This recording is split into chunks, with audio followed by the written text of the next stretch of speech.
I have a secret, and so do you. You just don't know it yet. Hello, angels, Miss Quiet Queen. And in this video, we're going to be discussing secret names and words of power. Now, in other videos, I talked to you about using one-word affirmations, and they can be used as words of power. But did you know that there are magical words of power that has been around for centuries? Oh, I shouldn't say longer than centuries, thousands and thousands of years these words have been around. Jumping straight to the point, Moses used this powerful word to spread the sea. Noah knew about these powerful words, these words of power.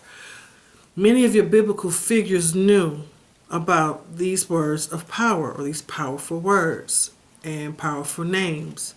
If you look in the book of Genesis in the Bible, it's right in there. You just have to know what you're looking for and know how to use these words of power. Every one of us in this world have a true name. In my research and studies, I like to say a true name and a true secret name and a semi-secret name. What I mean by true secret name is the most powerful secret name. We can have, some of us have several secret names and don't know it. Some of us do know it. Some of us may have one or two. You have at least two. The true secret name is the name that's given to you by the source, your creator. Whatever name you want to call your creator. It's the all. It's the source of love where all of us are connected to. All of us have a core connected to that source of creation. When we were created by that source, the source gave us a name that only we have individually. In other words, you have a secret name that's different from anybody else. I know in this world there are lots of Jessicas, there are lots of Davids, there are lots of Rebeccas, and there are lots of Roberts, and a lot of people have the same name, but only you have that one powerful, secret, true name. And if you know your true name, you can control so much in your life. This is an actual fact. This is for real. This is going to be a series. This is part 1 of at least 4, maybe 6 parts. And I'm going to do them right away. I won't make you wait too long to get this knowledge, but it's very, very serious. I'm very serious right now, and I put a lot of work in the videos that I put up. So you never want anybody to know your secret name. If you know someone's secret name, or if you know the secret name of an animal, whether it's a cat, a dog, healing stones, the elements, faery, you can control a lot. So you never want anybody to know what it is. So if somebody's saying that I can tell you what your secret name is, just pay me such and such, all you're doing is paying them to control you. Don't fall for it. Just like I don't want any of you to pay someone to go into your Akashic records. There's somebody on YouTube right now. Yeah, I'm gonna put her on blast. I ain't gonna say her name. Why are you charging people to go into your Akashic record? I don't really think she's doing it. You go yourself. Okay? Now, let's get back to the secret name. Your semi-secret name is your name that you were born with.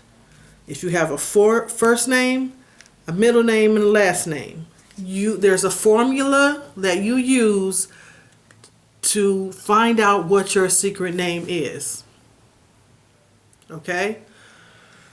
I was going to show you that. I can't show you that. There's a formula that you use. Now, if you were adopted and your name changed, you need to find out what that name was. To find out what your semi-secret name is. And people can try to control you with that. They can't control you as much as they knew your truest name. They know your truest name, is over. If they have ill intent, you can forget it. But if they know your semi-secret name, you can, depending on how strong you are mentally, you can survive.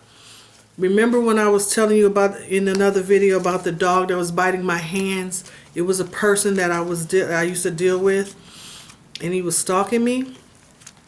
Well, that person figured out what I believe that person figured out what my semi-secret name is because he conjured me. Now, I'm going to talk about that in part 2, but I want to tell you more about this formula. You have to break it down in a certain way. Now, no, I am not going to give you the formula to figure out your semi-secret name. I'm not going to do that because I don't know who's watching these videos. I don't know.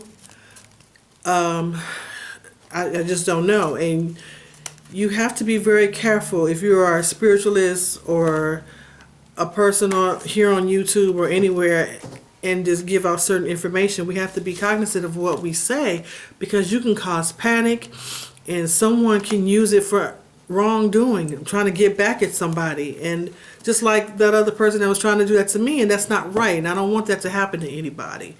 So I will give you a little bit of information so that you can start researching on your own. Plus, if somebody just give you knowledge and give you knowledge and give you information, you won't really appreciate it, will you? It's best for you to start to research on your own so that, you know, you will respect the knowledge more.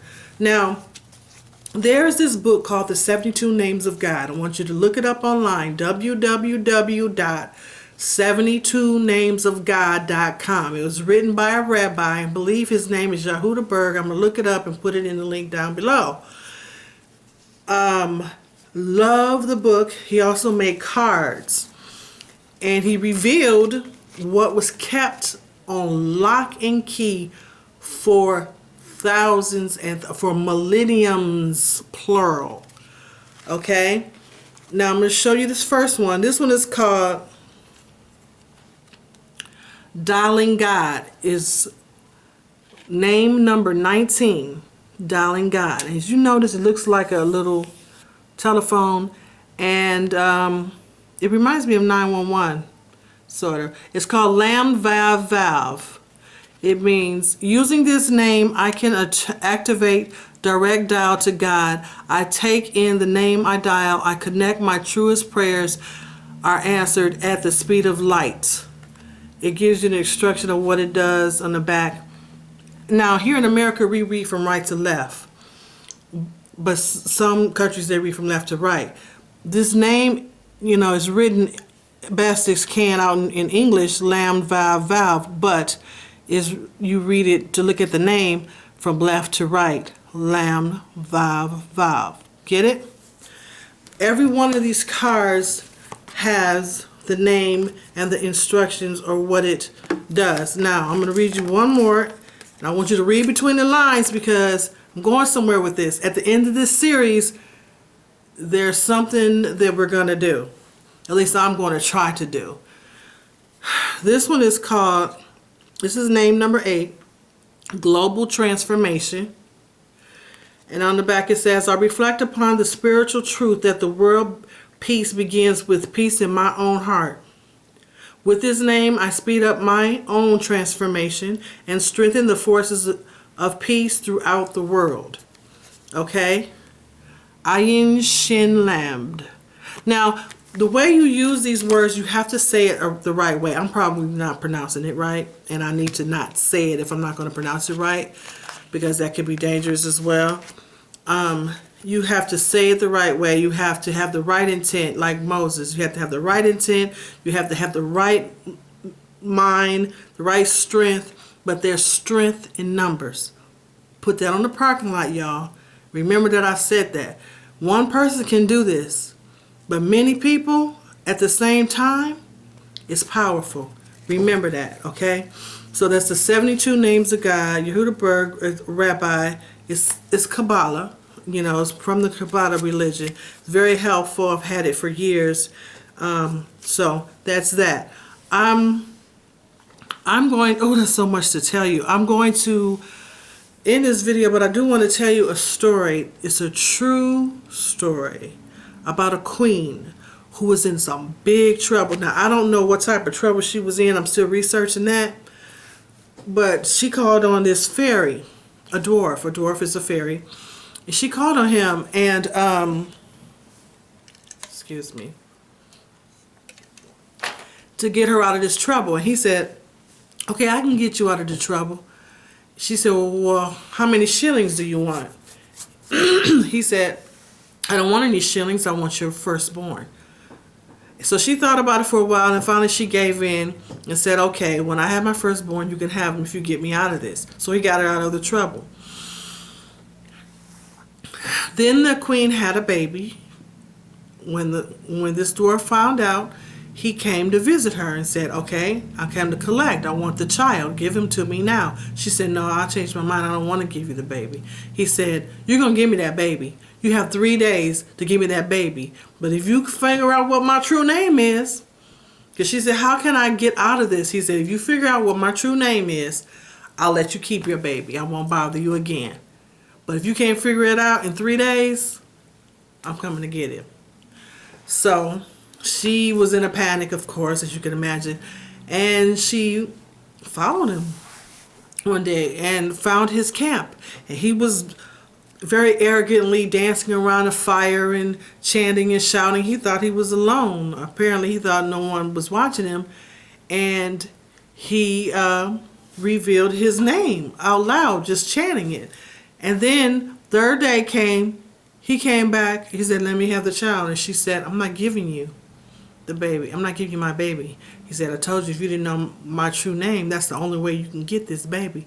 She said, I know your name. He laughed at her and said, no, you don't. No one knows my true name. Because if you knew my true name, you have power over me, I would perish. And she said, your name is Rumpelstiltskin. So he was livid. He began to stomp and stomp and stomp harder and stomp harder and stomp until he stomped himself into pieces. She willed it because she knew his secret name. She had that power. His truest secret name. When you find this out, beloved, never let anyone know what it is. Not even me. And I'm a trustworthy person. But I don't want that type of responsibility. Okay? So research, study, call on your higher self to come and get you to travel to your Akashic and look at the Akashic of history. You know, open that up and let them, when the gatekeepers come to you, say, why do you want to come into this Akashic? You don't just want to open up your Akashic, you want the Akashic of history. The gatekeepers will ask you, what are you going to do with this information and why? And let them know, I'm trying to advance my knowledge. I want to learn. And it's all for good. Okay? Because you are going to have to be met by the gatekeepers of the Akashic, because they're not just going to let you come in. These are the collective beings. And they're very powerful and they're neutral. Okay? They don't care if you're a good person or a bad person. It doesn't matter to them. They don't judge. Okay, so that's all to this video. I am going to put up part 2 the next couple of days. Y'all tell me what you think. Share this video. It's important to get the knowledge out. All right? I appreciate your time. Thank you, angels.